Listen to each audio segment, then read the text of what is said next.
So what is it that's happened, that has been happening, particularly since the Renaissance? What is it that we've been encountering? What has happened? Yeah.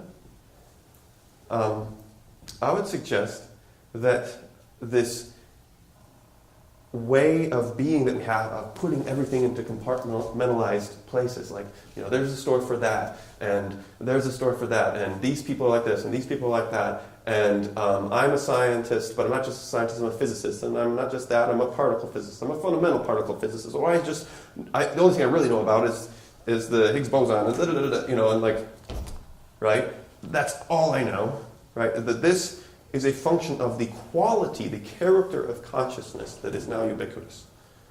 Everybody has it, virtually. Certainly in Western society and sort of the educated class worldwide. Yeah?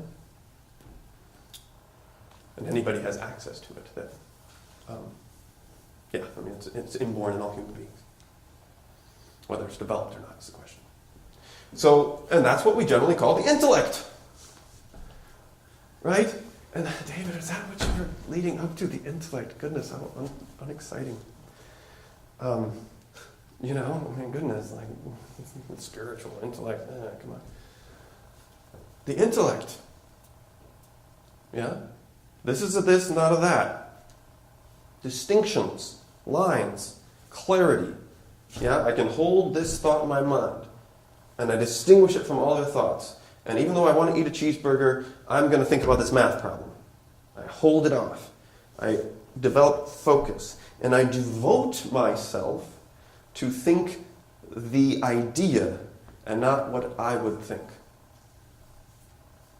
The progress of science on the thinking level, not in terms of the heart, because that's a different question, but on the level of thought, has been the progress of the becomings of selflessness within the mind. Yeah? So when I look at 1 + 1 is 2, if I feel like 1 + 1 should be 15, right, then I'm not being selfless. I'm not actually going to the inner content of the thought itself and saying, I will be true to you, I will listen to what you say, and I'm not going to be arbitrary about what I happen to feel in the moment. Yeah? So this is a process of selflessness of the mind. This is kind of spiritual evolution, but it's one that separates and draws lines and distinctions. Right? This is of existential importance. If we're wondering why everything's breaking down, it's because we break down things in our minds. How can we break down the genes that, are necessary to have life with integrity? It's all starting here. Yeah? And if we don't find a way to reach another kind of wholeness without discarding the individuality and all the things that we've achieved through recognizing it, like women's rights, or any other kind of rights that are just simply a factor of us respecting the individual for its own sake. Not because you're this or that or the other, just because you're a human individual. Yeah? We want to keep that. That's good stuff. Yeah? So how is it that we can reach another wholeness without losing that? Yeah, I think a lot of people overlook the social benefit of the scientific and industrial revolutions. Yeah? It was part and parcel of respect of individuality. Yeah? Would we really have been able to overcome slavery as soon as we did if there wasn't an industrial revolution? It would have been much harder. Right? There's certainly things that we still need to work on. Absolutely. Absolutely. But to the extent that did happen, however much that extent is, it was, people had something to go to. Yeah? It's all mixed up together. It's all part of the same emergent form of consciousness, which then projects into a form of civilization. So if you want a different form of civilization, we need a different form of consciousness. So this is the connection between thinking, consciousness, and social thought. So, making that connection, okay? So, can everybody just jump up and down for 30 seconds? Can we do that? Or if you feel totally vital, you don't have to, but just, it might help.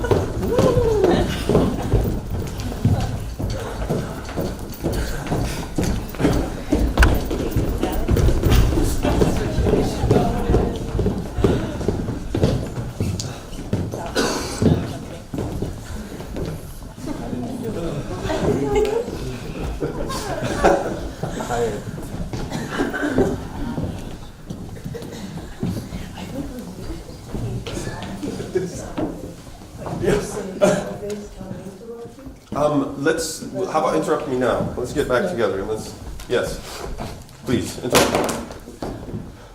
If you want. No. I was just asking you because, a couple of things that you said, I just wanted to scream a couple of things, right? Sure. But I don't know if that was appropriate. Well, I appreciate both the passion and the restraint and you stepping forward and telling me about it. So, all three of those things. So,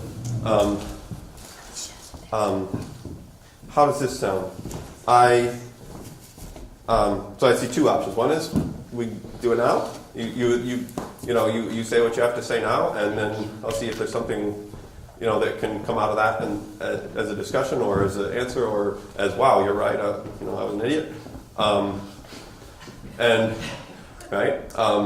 Or that could work, Pen. Because for example, you're touching something that I'll tell you just a short.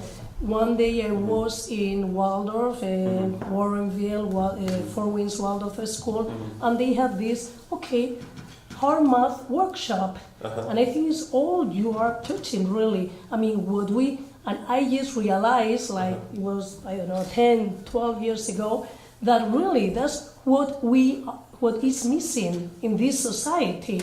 We cannot, you are talking about that thinking kind of separated from the heart. Yeah. No.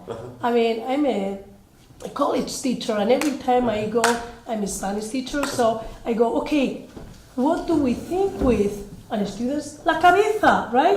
No! You start thinking, oh my God, los pies, no! El corazón! Your heart! And they look at me like, we need to think with our heart. That's basically what is missing right now in this world.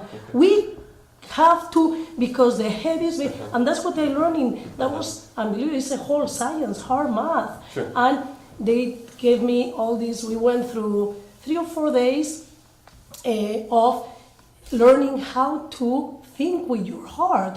And they have a computer a program, and they'll say, when we arrive to the workshop every day, they'll say, put your finger and concentrate, close your eyes and concentrate in the best, a really good experience of your life.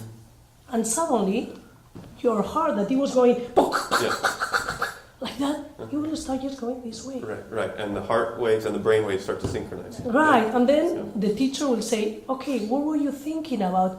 I was breastfeeding my child. I was in the middle of a beach in Hawaii, whatever it was. And it's like, that's what you need to get in your daily life, and it was very difficult. There's no question. I'm all head all the time, more than, but I have my Spanish side that is also hard. So, but I truly feel that it's a connection of what you are saying. And the other part, when you said about the athlete, the coach, it made me cry. I'm sorry, because there's something that is happening right now with my own children and what happened with me all my life. So enough. As a teacher, I'm so sick of seeing teachers that they don't encourage, that they don't teach. They trick you. Let's see how students can fall all the time instead of just giving you the path, the clear path to knowledge. And I don't know, you are getting my point.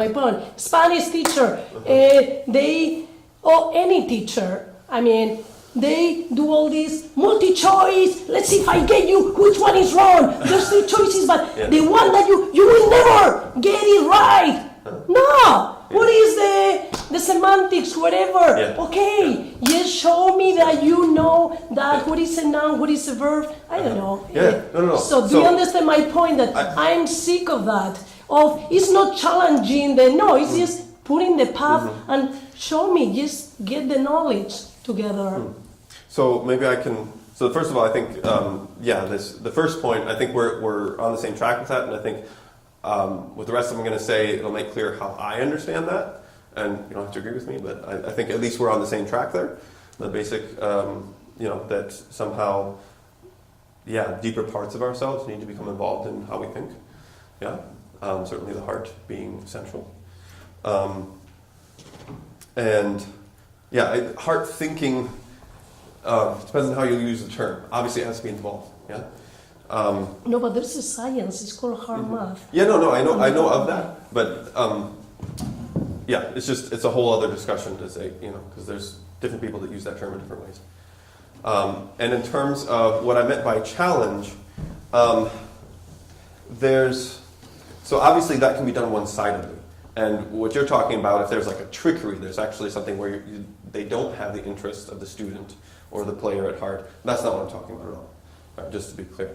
I'm talking about where that path has been paved out, at least sufficiently, and then the resources of that individual are called forth. It has to do with this education of the will that was being spoken of. That's like, hey, if the world won't hang together unless you step up. And there's something healing about that.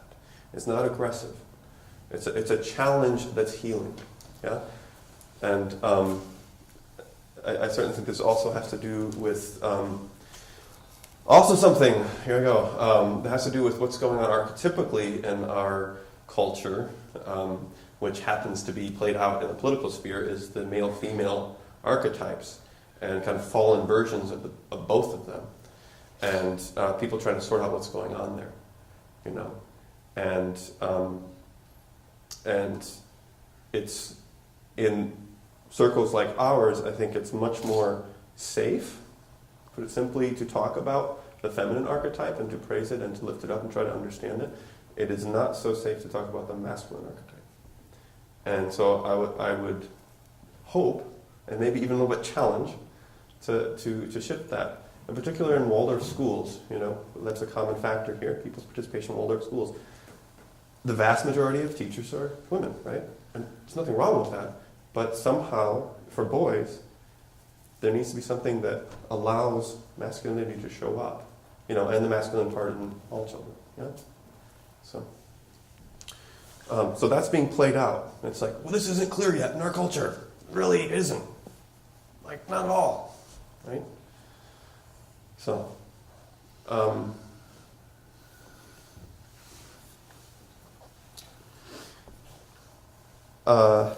so back to the bigger social picture. Okay, so I've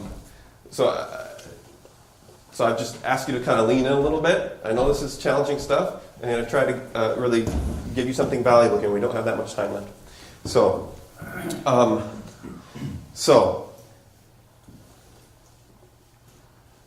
Threefolding has to do with a picture of society which is based on the human organism. Yeah, it's a form of biomimicry. Yeah, it's a concept I think people really have sympathy for at this point. Yeah, that nature has wisdom in it and we should avail ourselves of it. Yeah, and the human body certainly is part of that. Yeah, certainly a lot of wisdom in the human body. And the wisdom that we can actually experience most directly of nature. Yeah? And so this wholeness that we're trying to develop in our thinking, in a certain sense, is an embodied wholeness. Yeah? Yeah? It can't be merely abstract. It can't be some ghost in the machine of our mind. Yeah? It actually has to have heart. Yeah? And it has to have will. And it has to have sensitivity and sense of balance and all these things that are part of our bodies. Warmth. Yeah? Vision. Listening. Yeah? Einstein, I use Einstein as an example because he's the least controversial and most respected scientist of recent years, talked about imagination being superior to knowledge. Yeah? Fantasie ist wichtiger als Wissenschaft, something like this. Yeah? And what did he mean by that? I mean, he's a physicist, for God's sake. Like, what was he doing? Right? So and he actually writes to a friend about his own process of achieving scientific insight. He didn't talk about it publicly because he was scared. Yeah? Afraid of being ridiculed. Yeah?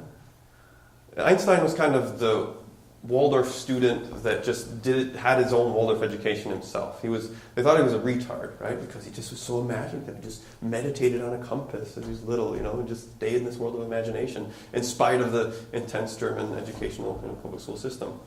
Yeah? And so he said, I imagine myself riding on a beam of light or moving at the speed of light. And within that image was contained an immense amount of intellectual information. Immense. Yeah? And we can see this kind of practice throughout religions and art and scientists, if you really dig deep enough psychologically and say, where did science come from? It comes from imagination. I think you can say that pretty much categorically, whether or not the scientists themselves are awake enough to how they do that to really recognize it, right? A religious person might form, like in Buddhism, you form an image of the Buddha and all the characters of his enlightened being, and you hold that image. And what enlightenment is, who the Buddha was, all those ideas are in that image. An immense amount of intellectual content that's brought into a living experience that's full of feeling, and there's will involved. You hold it there. You say yes to it. You say, this is what I want to do right now. Yeah? So this is a general human activity. This is how we work. Yeah? And we can see where in our media and such, and in our general culture, when people talk about controlling the narrative and reframing things and all like that, what are they doing? They're saying, if I control the imagination, I control the whole debate. Yeah? What is branding? Branding is corporate imagination, right? This is across the whole cultural spectrum, everything in our society.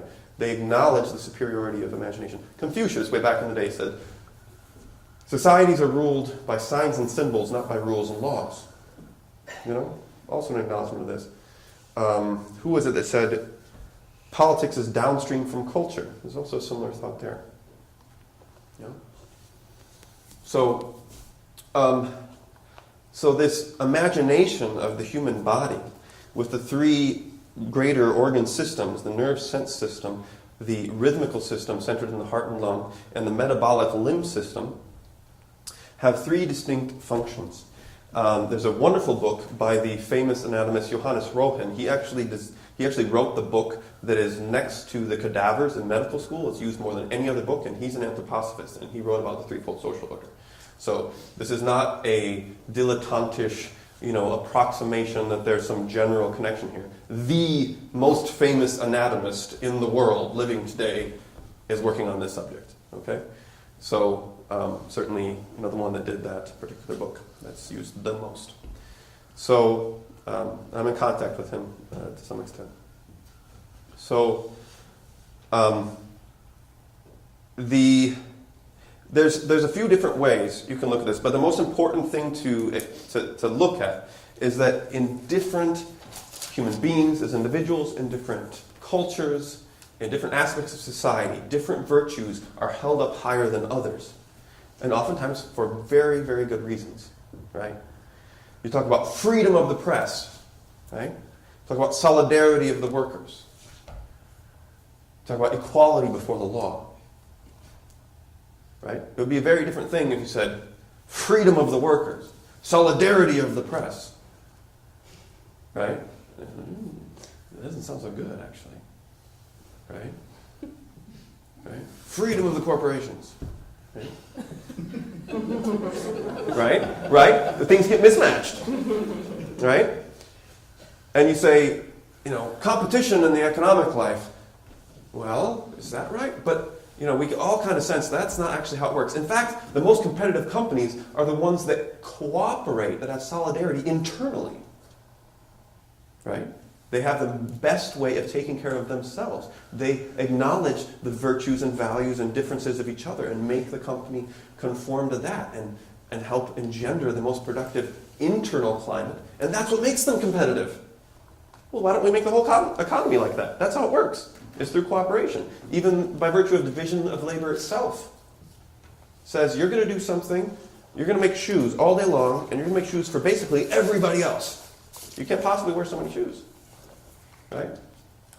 and I'm going to do something that's basically for everybody else. Division of labor is selflessness incarnate. Yeah? Which isn't to say we shouldn't have our, wonderful, eco-village places, but I would suggest that's more of a cultural thing. That's more of preserving the wholeness of the human being, as we saw so beautifully in what you're doing.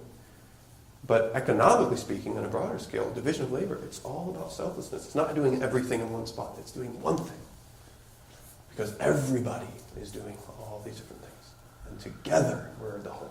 Together, the whole world is a whole. Economically. Brotherhood, solidarity, siblinghood, if you will. And then, but this competitive thing, there is actually a place where that makes sense. For example, I want the best, or maybe the second best brain surgeon working on my mother. Yeah, she actually had brain surgery recently. If I thought, you know what, they took the grades of all the people that were in the medical school and they gathered them together and redistributed them to those who needed those grades the most, I would not feel safe having my mother go and having brain surgery, right?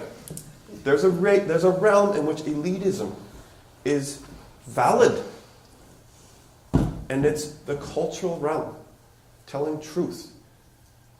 Yeah, there are things where people are more right than other people. Yeah, have more skill than other people. That doesn't mean they have more rights. That doesn't mean they get more stuff. That means they have a greater audience for what they have to say. Because they have a better version in whatever sense, right? So there is a place for different values. All right, freedom in the cultural life. That includes things like schools, like the press, like education, medicine, even parks. It's things which cultivate the full expression of human capacities. Yeah, individual flourishing as talent. Yeah. And then equality before the law. Yeah, period. And then solidarity in the economic life. The economic life is there to meet needs. Yeah, to put it in simple linguistic terms, you could say the rights life is must and must not.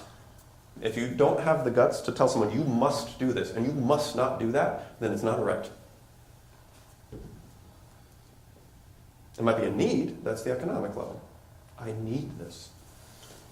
And what do needs imply? If I don't get it, then there will be consequences for my being. I need, a car so I can get to work. If I can't get to work, I won't be able to fulfill the requirements of my job. There'll be consequences. Not just for me, but for my work. It's a need, right? But maybe in this given case, it's not a right. Maybe I also need a car to pick up my friend from the airport. But if I don't pick him up, he can also take the bus. It's need within a certain context for a certain purpose, right? And in a given society, that might be a must or not, right? And then would like in the cultural life. Would you like to speak with me about this? Would you like to be part of my medical practice? Would you like to go to my school? Would you like to be part of my church? Yeah? Complete freedom, total option. Yeah? However, just like in the human organism, and there's different ways you can look at this, but just like the digestion needs to actually support the nervous system, we hear about how terribly expensive this brain of ours is. It takes up so much energy. We do all kinds of crazy things with it sometimes. It's not necessarily efficient. Yeah? But it takes a tremendous amount of energy. So just because there's freedom up here doesn't mean that no resources should go there. Right? There's the rights element, the blood flow, you could say, is sending nutrients, oxygen, and so on, to the nerve sense system so that we can have thoughts, so that we can perceive the world. Yeah? So education could be funded. But it's not that the intestines go up and try to take over what the brain is doing, as what's kind of happening now. Right? Corporations control the government, and the government controls everything else. Right? Generally speaking. But that there's simply something given into the blood, yeah, and it just sends it there. It's not hoarded by anybody. Yeah? There's a clear structural distinction.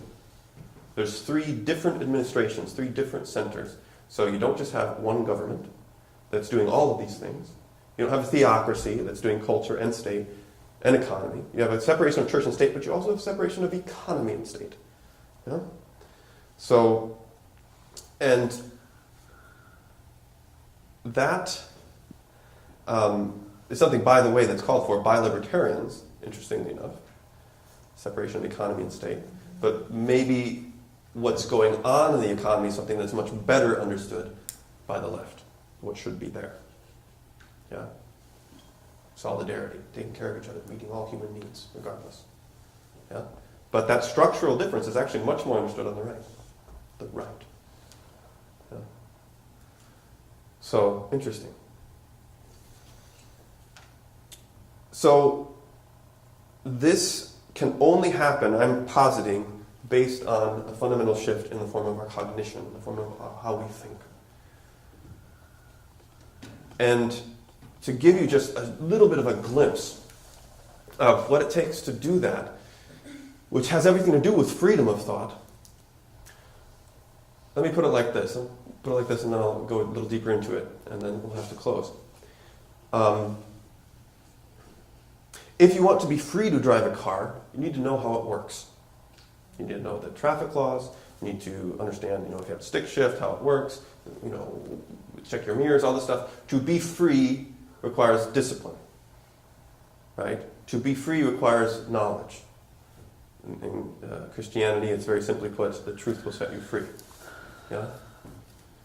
So that's a very sort of practical, straightforward way of looking at that. Yeah. So freedom of thought requires that we have to know how thought works. Yeah? And it's not enough to kind of identify logical structures, because where does logic come from? That is where you start actually hitting on the core of things. Right? We talked about the shift from intellect to imagination, and superiority of imagination that's acknowledged, practically speaking, by all of culture. But if you go even deeper, you see that the very logical structures, 1 + 1 is 2, or 1 + 1 is 15, as I was saying before. How do you know that 1 + 1 is 2? Right? If you actually acknowledge that those aren't mere symbols, but you go to the conceptual content that those symbols are pointing to, if you actually go to the ideas that are being referred to there, and live in them, there's a certain necessity there. But if you try to put that in intellectual terms, what that necessity is, it's extraordinarily difficult. Why is 1 + 1 2? Without just having a circular argument. Empirically, how do you know that? How do you observe the process of knowing the most simple logical connections? That's a subject of meditation. Most people haven't done it. Right? I would suggest that one of the obvious things that people kind of feel nervous about is that they feel it's right. If you really get down to it, there is a deeper level of feeling which feels like certainty, reality. That's just how it is. And normally we don't look at that because it's scary to think that we're trusting so much that deeper level of feeling. The feeling that we have sort of unconsciously, that the ground's going to support me. That air is going to come in when I open my mouth. Yeah, that you're going to understand the words I say. It's not conscious. Yeah. But I would suggest it's there, because when it's not there, there's a great sense of unease. Yeah. So, if we can start to get inside, and in a way, I would suggest melt the discrete thoughts, the disparate thoughts, and live in the movement between them. Yeah? What is it that I do when I say, I don't want to think about that, I want to move over here? And then, what's that thought? Oh, it's on the tip of my tongue, but I know it, but I don't know what I know. And then, all of a sudden I'm inside of it. Oh yeah, that's what it was. What are we doing? We're actually moving somewhere. We're actually experiencing something. Yeah? Everyone's had these experiences. Yeah? So what if we actually became aware of those feelings, of that movement, and started to think with that? Because that's actually what the thoughts are sort of crystallized out of. And you can trace this, again, historically, from mythological consciousness into a logical consciousness. It's very, very clearly, look at the ancient Greeks when, Socrates is saying, what is the being of love? And they're saying, well, it's this guy with wings and he does this and that. And he's like, no. What is love? What is love? Get it down to a concept. It's extraordinarily difficult for them to come the other way, to come down into logic. Right? But what if there's a way to go back? Again, without losing the fruits of individuality.